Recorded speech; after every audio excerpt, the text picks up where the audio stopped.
tuning in to the online broadcast network, AFTERBUZZ TV. Over 20 million weekly downloads from over 200 countries and your #1 source in after-show entertainment.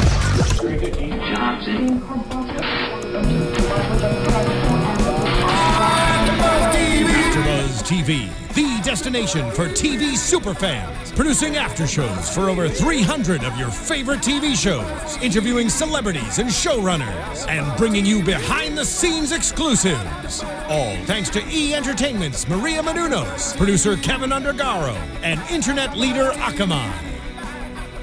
Now, let the buzz begin!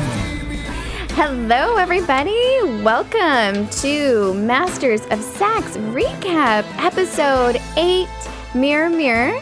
I am your host, Jenna Couture. Alongside me tonight, it's Bobby. What's going on, Jenna? I'm just checking tweets right now. I saw I got a tweet from you earlier. How are you doing?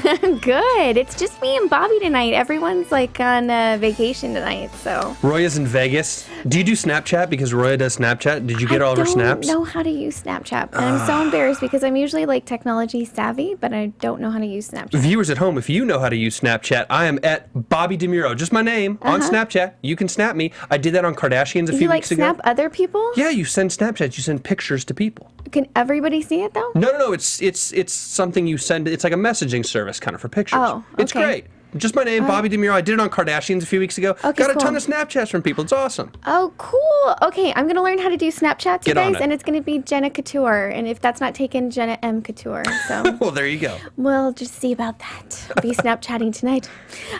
Okay, well, welcome tonight. Okay, so last week we missed Bobby and I were not here, and we missed like a huge episode. So I just have to say we're following a huge episode, and I feel like this week they kind of dropped a bunch of bombs on us last week and just fast forwarded the show and kept it moving, and it was a really fast show, and then they kind of slowed it down this time. So it's like they sped it up last week, and everybody was so rocked by the time changes, the temporal changes, that this week they were like, okay, we'll slow it down. I know. It was so fast. It was so sudden. I was like, you guys, whoa. Easy there. Easy, Tiger. Let's get into a pace together. Let's not be so quick. So we open the episode with Masters meeting with an old colleague, Francis, who's asking him for help, and we could visibly see that Masters was not wanting to stay with him long and wanted to kind of finish up the meeting and wanted to kind of end it, like hello, goodbye, and get him on his way. And Francis actually asked him for help with fertility. He was having, fertility issues with his wife, and it looks like he was a little bit of a maybe a Gemini. I don't know. Wow. He was like all around town and getting around. I don't know. And so I'm just kidding, Bobby. Bobby's a good Gemini. And so, I don't know, maybe. Wow. Really? Are we really going back to that? All right. And wow.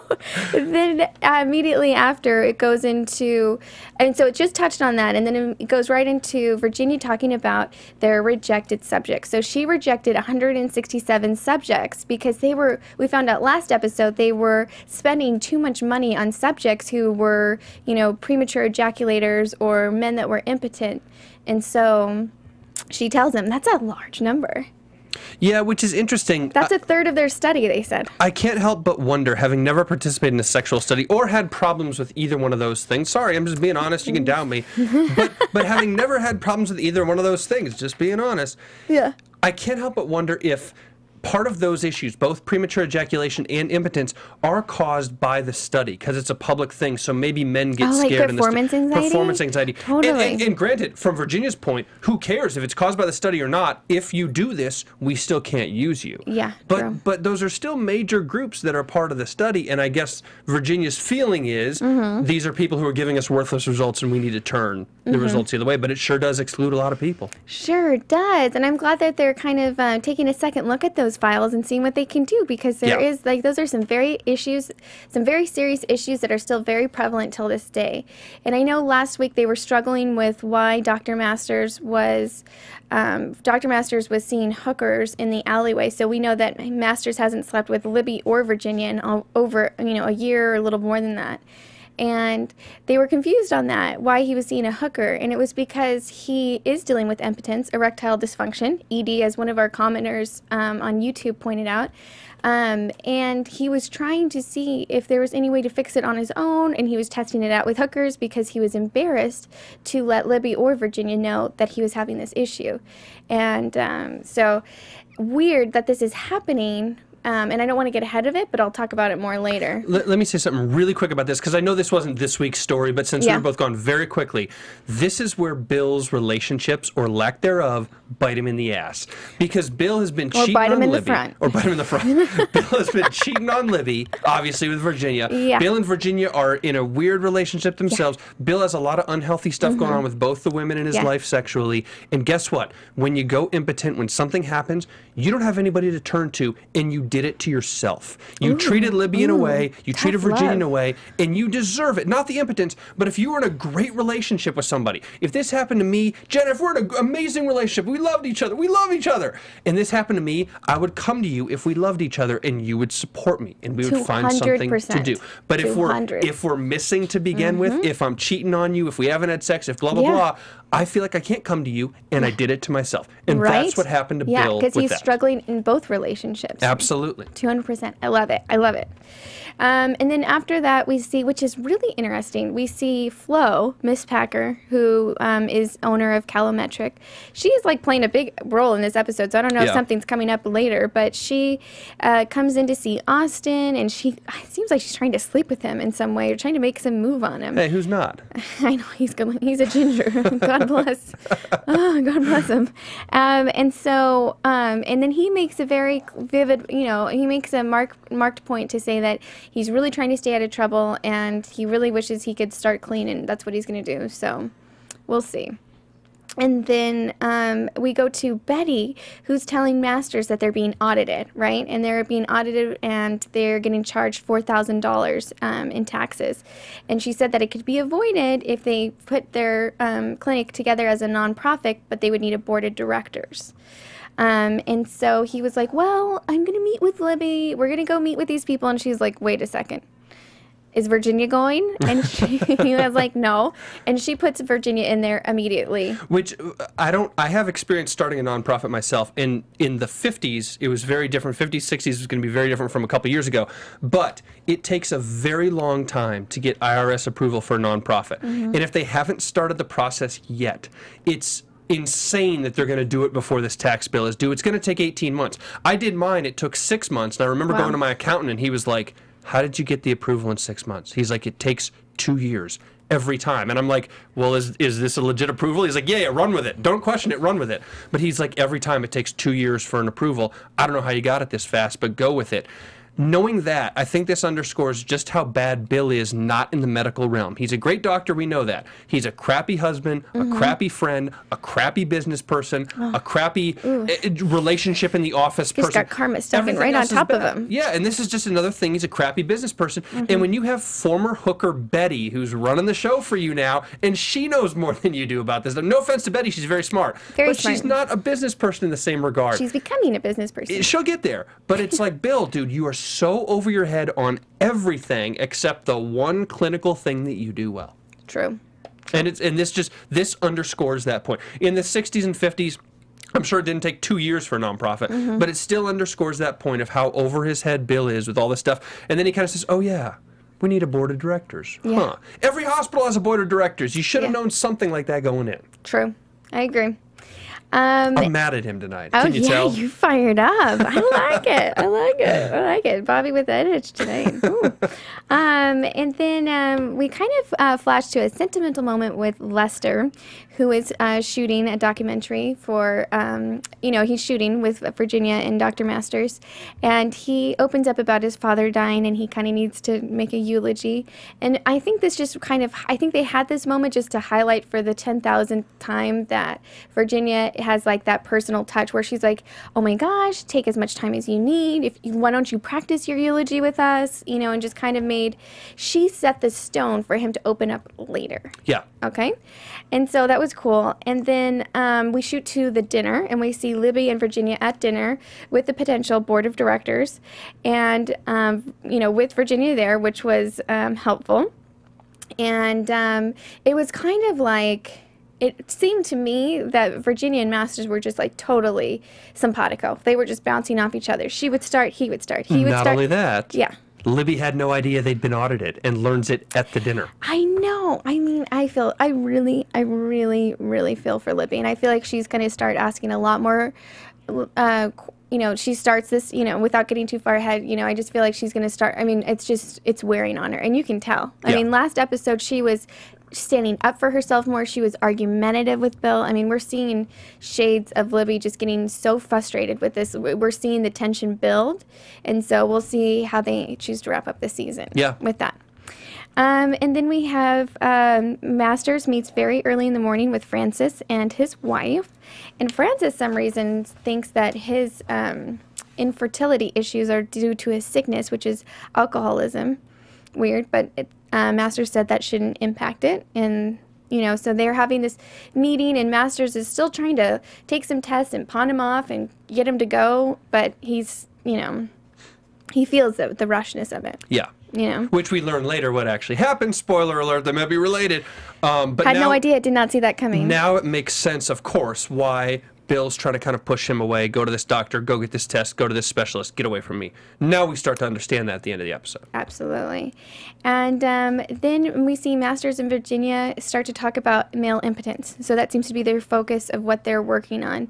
And punch for suckers. I know. Rum and cayenne pepper. Penis pumps. They interview Betty, and she talks about a punch for suckers, which is rum and cayenne pepper, which is hilarious because I have read so many books on this issue myself, and I'm not a urologist, and that's exactly where you would go to get more information on this. But I was reading in this book called Penis Power that urologists are like, I can't tell you how mental this is. If you think you're a stallion in bed, you will perform like a stallion. If you have issues and you worry and you block this, you will be blocked and you will suck in bed. And so it is important to keep a high level of confidence. So that placebo effect, that punch for suckers, I mean, the placebo effect really works. Oh, you've got a solution for this, and it's like, absolutely, here you go. And and that worked. And so I wish they would have never told Masters that it was punch for suckers, but because it looked like he was about to pour himself some rum and cayenne pepper. But that's exactly what it is. That's the same answer they have. It's funny because you can see now that they've pushed the story along, they're probably in the early 60s, okay? And Virginia's hair is starting to get a bump, you know, and she's starting to change a little bit. They've changed subtly, have started to change up her style, and it's just crazy that from the 60s to today, we've got the same answer. It's a mental block. So guys out there that are struggling, it's all in your head, really. So and no pun intended, right? And struggling. Yeah, you finally got that one. And struggling too, and this goes back to Bill again with the relationships that he does not have with Libby and Virginia. When Bill is cheating on his wife, having sex, doing these damaging things, when it gets in his head, he doesn't have a partner who truly supports him. And I know Virginia does, but it's not in that traditional sense. And Libby wants to, but also doesn't support him. Right. So when this gets in his head and he can't get it up, not only does he not think he's a stallion or whatever it is, and he has the mental block, but there's no partner there for him who is going to give him the emotional and psychological support he actually needs to get it back. So he can think he's a stallion all day, but Libby's cold as ice, and there's a lot of reasons she should be. Yeah. And Virginia's cold in a lot of ways to him, and there's a lot of reasons she should be. So she's Bill, trying to warm up. Like last but episode, he did it to himself. Last episode, we see her giving him a key, like, "Hey, I want to start this up again." Yeah. And we see Virginia this episode, her trying to kind of keep him engaged, and he's not. What I think, and this is just an early prediction, is that it's going to take her telling him she loves him or cares about him in some way, because I think the impotence started exactly when he saw Shelley a year ago, and so it's like he lost his mojo that day. Yeah. And so he's going to need Virginia to care about him and to tell him that to get it back up. So we'll see. Then we see Lib ask for a donation from Flo, who refers to herself as a big fish in a puddle, which was hilarious. And, you know, her just fighting on Bill's behalf, too, to get donations and to make him look good, you know? It's a status thing for Libby. We've talked about that a lot before. It's a status thing for her. Totally. And then we see Virginia, who actually locates and finds Barbara at lunch, like where she works, or was it where she works? Yeah. And finds her and kind of discusses her application with her. And I'm like, Virginia just going above and beyond and definitely crossing boundaries for, you know, for work, but this study is like taken over her and Bill's life. So she gets her to kind of open up, and then it kind of stops. And then we see Masters talking to Lester without Virginia. And then we see, which is really weird, because during that time when she's talking to Barbara, we see Masters talking to Lester, and Lester's talking about his issue, and Barbara's talking about her issue, and it kind of goes back and forth, and they finish each other's sentences in a way. And it's like they just struggle with the same thing. And so that was interesting to see. Yeah, I don't know quite what to make of Barbara's story. I mean, I do in a lot of ways, but I'm just sad we didn't see Doug Greathouse. I know, we're so close. So close, yet so far. That's my guy. I know, and this episode was all about impotence, so I'm sorry to let you down. Whoa. Oh. Whoa, easy. Easy on Doug, okay? Whoa. And so Barbara admits to having vaginismus, which is a very serious issue, but another one for women that is all in your head. Many women are so tightly closed, and it is in your head. It is the anxiety. It is the fear. It is not the self-confidence, where you just gotta let that love in, ladies. You gotta check into your hot phase and never check out. I'm on a roll tonight, and I'm sorry. But you know, preach on, sister. Hoping to check into that hot phase and never check out. Okay. It's getting hot in here. Woo. It sure is. We are bringing it tonight. And so then we see Libby leaving the office where she had just asked for the donation, and she almost gets hit and by a truck of wild men driving, white men. And as she's leaving, she sees that she hears a scream, and it sounds like they have hit somebody. And so she saw the men, and she saw she just drove by, didn't stop. And later that night, she's discussing with Masters about what she saw, and she's reading it in the paper, or reading it somewhere. Yeah. Was it already in the paper? Maybe it was a few days. It was already in the evening paper.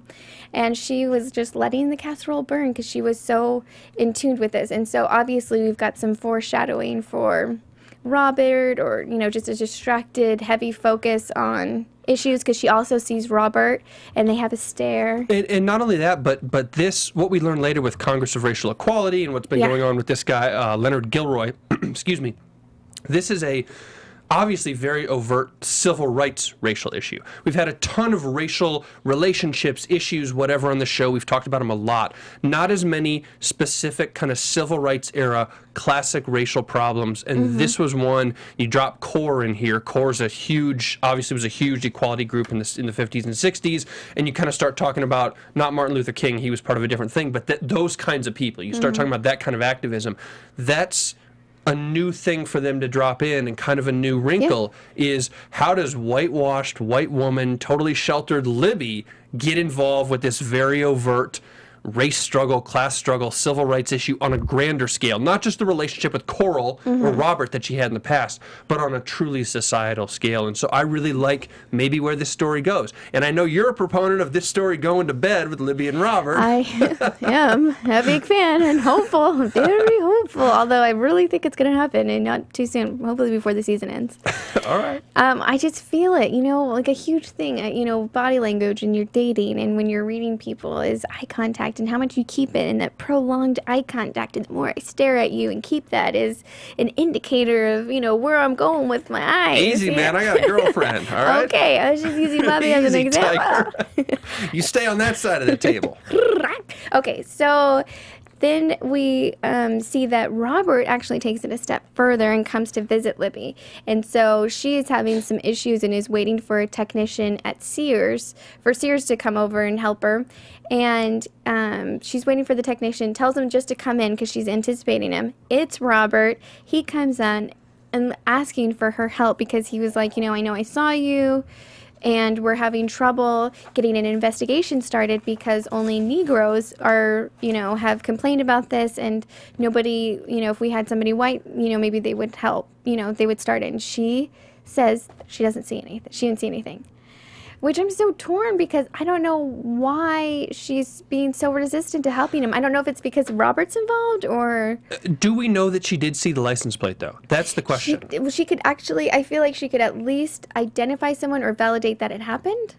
Yeah, absolutely validate that it happened. And that's a good point. I'm just curious if they said that, oh, we have 3 letters of the license plate or whatever it was. We need to see if anybody else saw it. We need white witnesses. Okay, I get all that. And I understand she's a white witness, whether Robert knows that she saw it or not. He just knows she was there. But she was walking through the street, didn't really expect it, and was kind of hurried away and was like, whoa, watch out there. So I don't know if she would even be a reliable witness. Race aside, issue aside, just witness-wise, do we think she actually saw the license plate? That thing was speeding by her. I think she could at least, yeah. I don't know if... Maybe she could at least validate that. I don't know. That it happened, that she saw something. And get something started. Did she see a black guy in the back? Did she see a black guy in the thing? I don't know, So, and I know, obviously, we'll never know, and it's worthless to speculate. But from a purely witness standpoint, taking it completely out of the context of the situation with Robert and Race, I just wonder if she'd be a good witness, considering she was sort of rushed out of the street from it. It kind of happened behind her, and then she had to, turn around and look real quick. I just don't know. I think anything would help at this point for them. And then one white person's better than 50 black people in this regard, unfortunately. I know, it is so sad. Yeah. And it was sad to see her kind of put it down. And then we shoot to Virginia and Masters at their hotel, and we're thinking something might happen. And so I'm wondering how Masters is going to keep hiding this secret that he's impotent, and he said that he has had too much to drink, and he's making excuses. And Virginia's like unbuttoning her blouse, and he's being resistant to trying, and then all of a sudden they get a call at the door because he's working on call at the hotel so they can get a free room so they can continue their private work.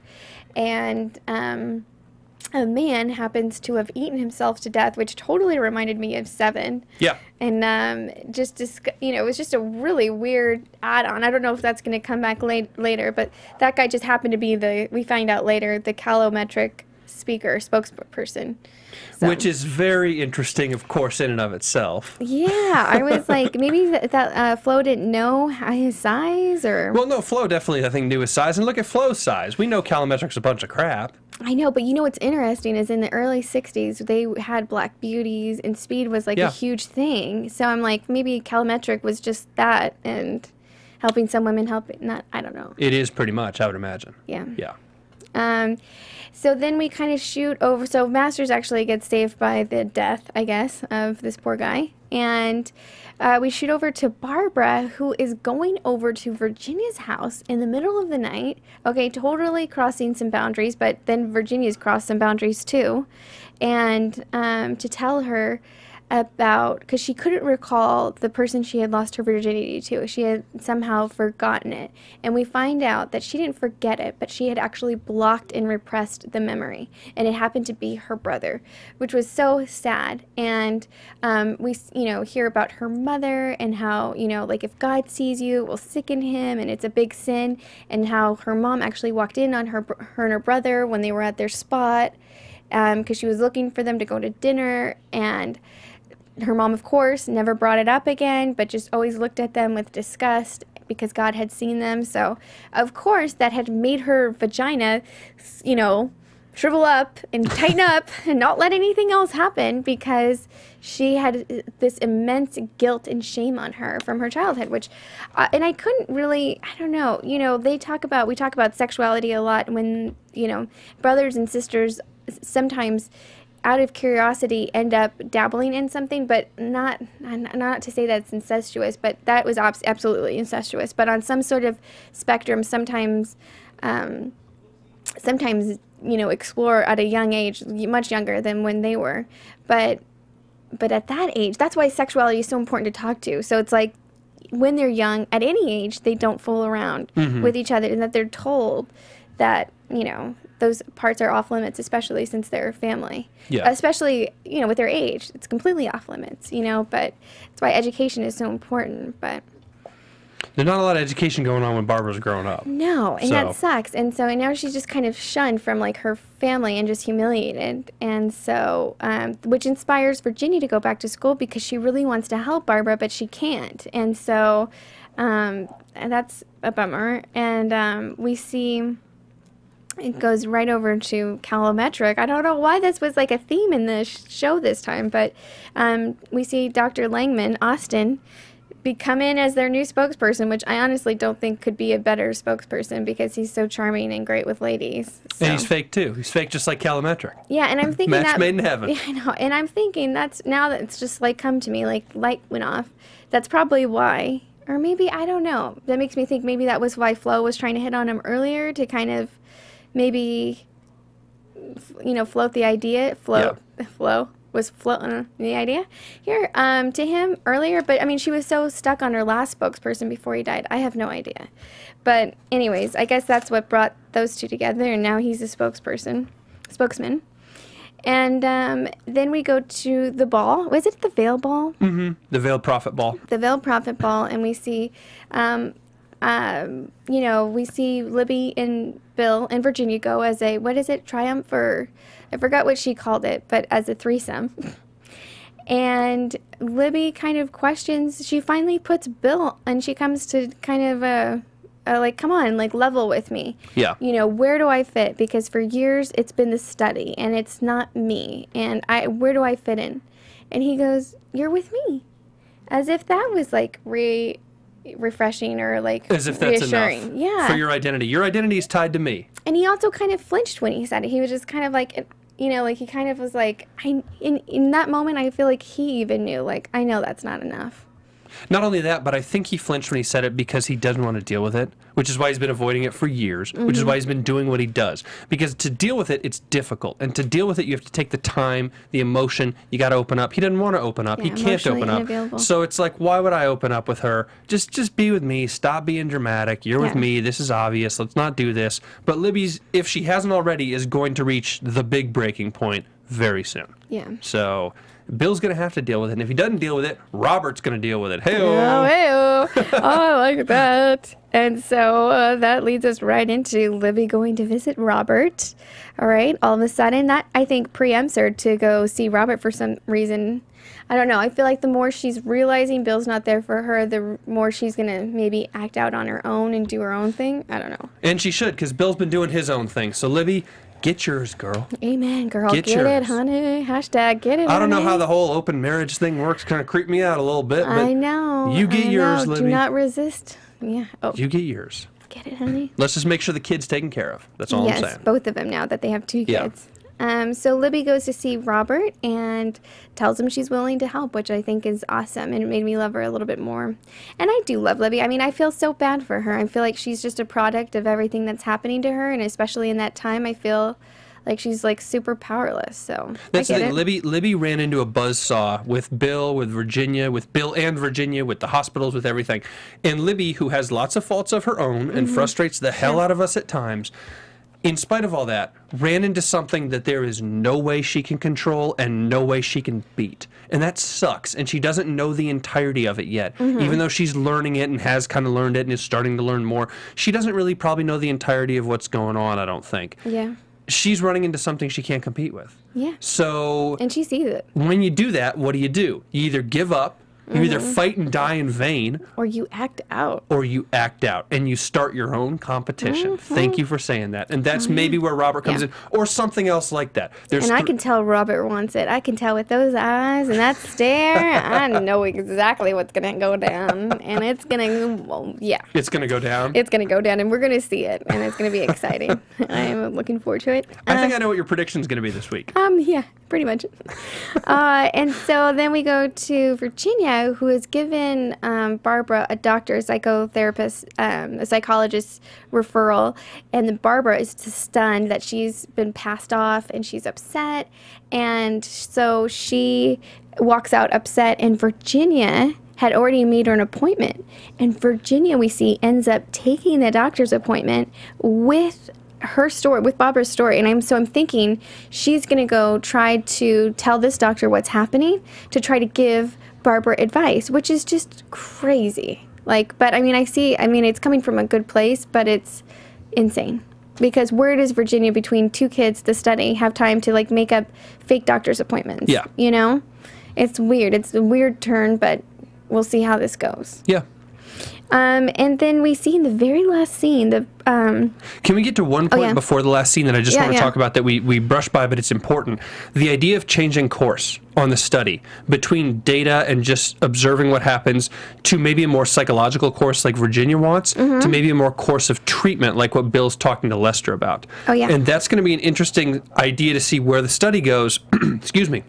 They've been quantifying. They've been pulling a bunch of quantitative data. And for those of you who are researchers, like Jenna and I, unfortunately, have had to be in grad school, you've got this whole qualitative versus quantitative idea, and it's anecdotes and qualitative and non-numbers and stories and et cetera, and other things, versus quantitative, which is the hard numbers. Bill is a quant guy. Virginia's more of a qual woman, and they're trying to now kind of mesh these things, and not only that, but give a psychological tint to it, give an anecdotal tint to this study.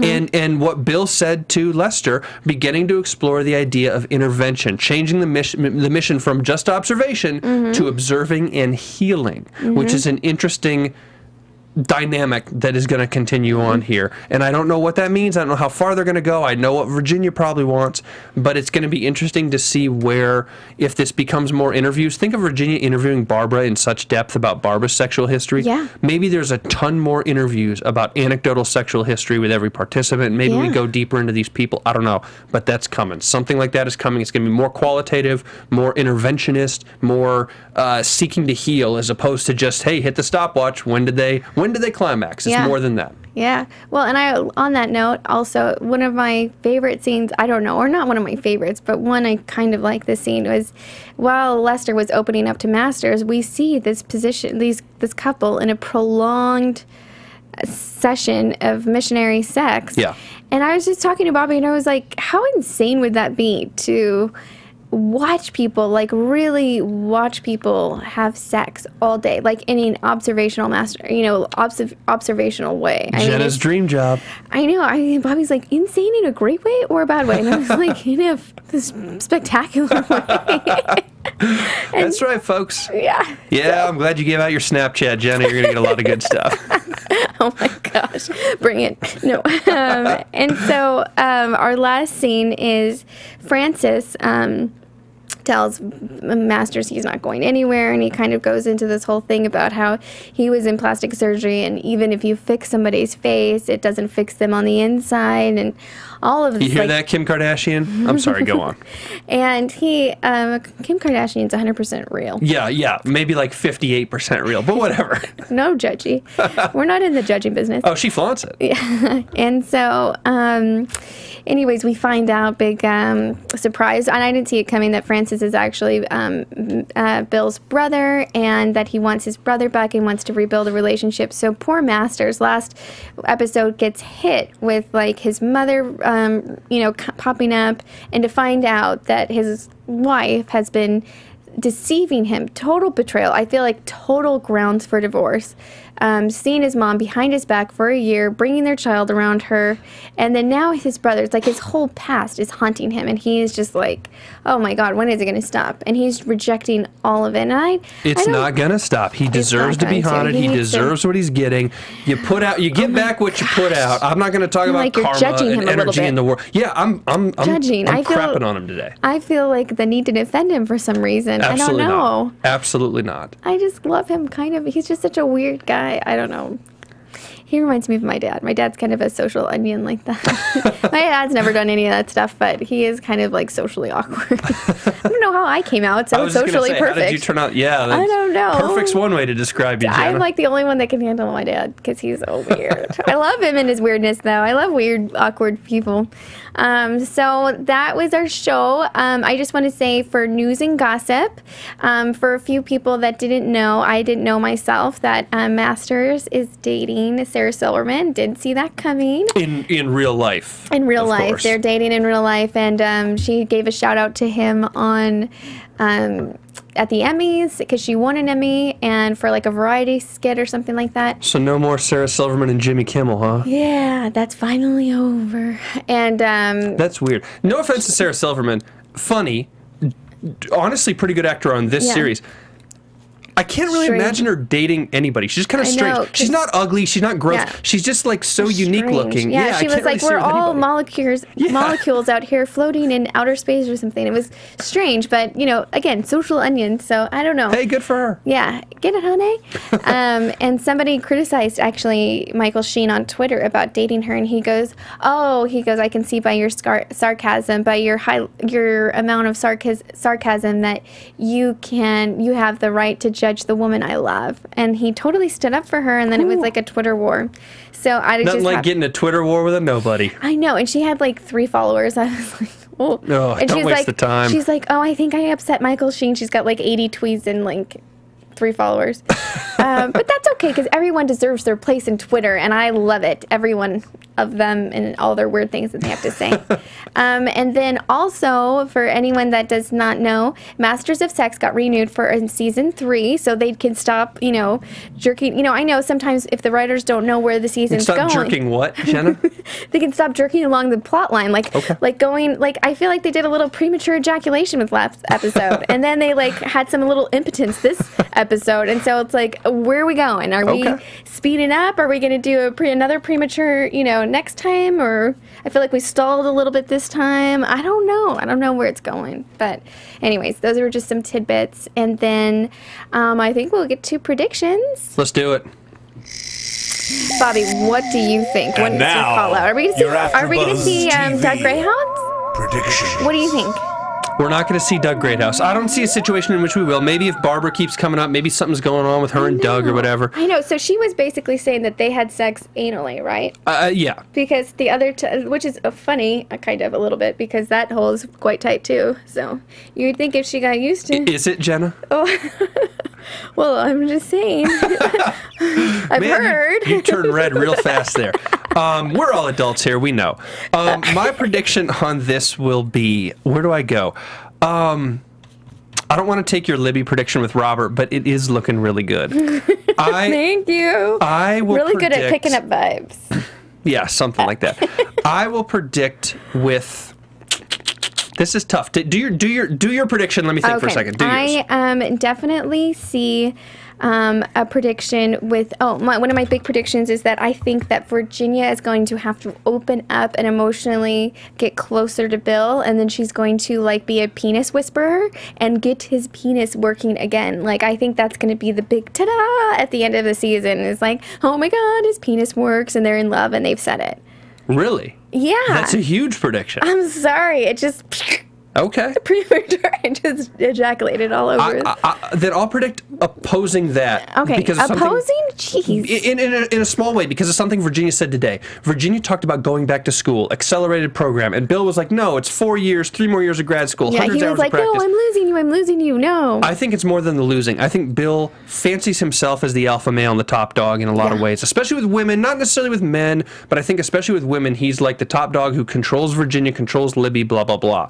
And I think that if Virginia keeps trying to better herself, Bill will keep pulling her back and pulling her back and pulling her back, and that will create strain, because as much as Virginia does love Bill, as much as he enjoys the sex, blah, blah, blah, Virginia is career-focused and singular-focused on her goals. And I think that the more she's singular-focused, the more Bill will try to pull her in, and the more he pulls her in, the more she's going to pull away. And Bill may end up losing Libby and Virginia. Oh, no, negative ghostwriter. But I appreciate your effort. I just remember seeing him last episode. He was like, you know, they were in their hotel room, and he's like, I will kiss you on the mouth. And it's like he's forcing her to buy into him, you know, and he's like, I will kiss your mouth, and I will make you feel all these pleasures, and I will make you orgasm multiple times. And he sure did with his mouth. But I'm just saying, like, I just feel like they're going to have to come together. No pun intended and pun intended. And anyway, so I think that I Love You is going to be the big ta-da. And then, you know, with the season 3, I think we'll see Libby and him finally divorce maybe at the beginning of season 3 and see them together. Because as writers, they don't know, like, is season 2 going to be our last season? So I can see them trying to jam-pack a lot in without knowing.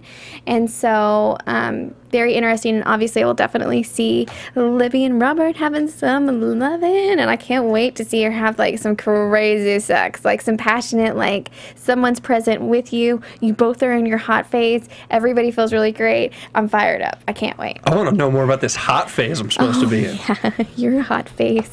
All right, well, thank you guys so much for tuning in tonight. Please let us know your comments on YouTube, Twitter, iTunes, everything you say. We really appreciate everyone reads it. Certainly does us justice. Bobby, where can they find you? On Twitter at Bobby DeMuro. Also on Snapchat. If you got Snapchat, add me at Bobby DeMuro. Awesome. And I'm going to try the Snapchat this tonight, actually. I'm going to Snapchat Brulee. And I am on Twitter at Jenna Time Tweets. Thank you guys all for tuning in, and we'll see you next week. From executive producers Maria Menounos, Kevin Undergaro, Phil Svitek, and the entire AfterBuzz TV staff, we would like to thank you for listening to the AfterBuzz TV network. To watch or listen to other after shows and post comments or questions, be sure to visit AfterBuzzTV.com. I'm Sir Richard Wentworth, and this has been a presentation of AfterBuzz TV. Buzz you later.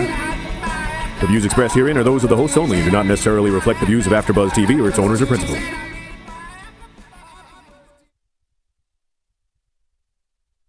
Thank you for watching AfterBuzz TV on YouTube. For more of your favorite after shows and interviews, subscribe to our channel here, and be sure to share your opinion on the episode in the comment section below here.